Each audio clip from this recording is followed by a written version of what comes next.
The purpose of Business After Hours is to bring together the business community for an informal night of socializing and networking.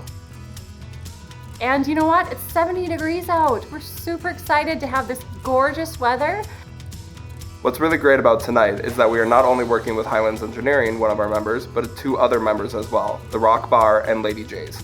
And you know what? The Brickhouse is going to be doing some door prizes. We love seeing our members come together and really celebrate collaboration in our community.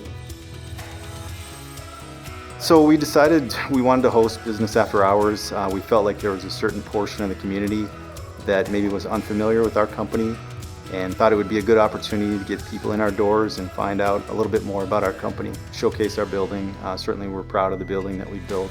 We've been in here almost 5 years now.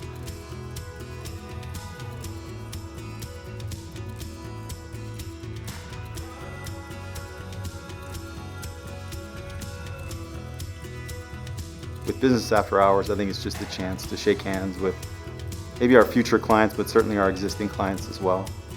It feels great being a native of Dickinson, starting a new company in 2007. It's been fantastic for us. It's been exciting to see our company grow. We have a staff of just under 30 employees. We have about 12 civil engineers, about 10 land surveyors, and then a few admin staff after that. You know, certainly we do a lot of recruiting. Younger engineers like to come here, and it feels like a younger culture, a place that they want to come to work. When we're interviewing young graduates, they come into our office, they feel the culture, and hopefully they want to come work here.